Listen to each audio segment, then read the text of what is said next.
গত ২০শে ডিসেম্বর ৫৭ বছর বয়সে পা রেখেছেন নন্দিত অভিনেত্রী ও নির্মাতা আফসানা মিমি। প্রতি বছর নিজের জন্মদিনটি তিনি পালন করেন এক বিশেষ ও মানবিক উপায়ে।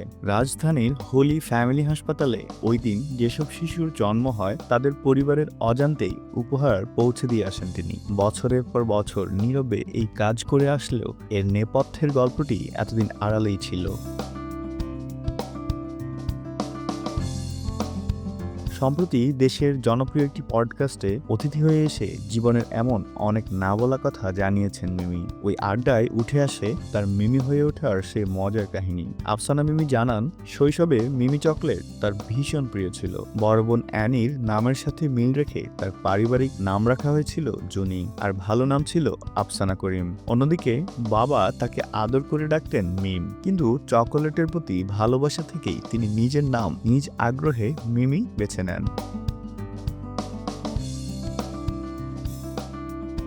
এ নিয়ে মজা করে মিমি বলেন, আমি বোধহয় পৃথিবীর একমাত্র শিশু যে কিনা নিজের নাম নিজেই চূড়ান্ত করেছে। আফসানা মিমি পড়াশোনা করেছেন ঢাকা বিশ্ববিদ্যালয়ে। মিমি ১৯৯০ সালে বাংলা টেলিভিশনের কোথাও কেউ নেই নাটকে বকুল চরিত্রে অভিনয় করে বেশ জনপ্রিয় হয়ে ওঠেন। তারপর থেকে তিনি বহু টেলিভিশন নাটক এবং কিছু চলচ্চিত্রে অভিনয় করেছেন। ১৯৯২ সালে আজিজুর রহমানের দিল চরিত্রের মধ্য দিয়ে বড় পর্দায় অভিষেক হয় তার। তারপর নদীর নাম মধুমতি, চিত্রা নদীর পারে, প্রিয়তমেশু ছবিতেও অভিনয় করেন।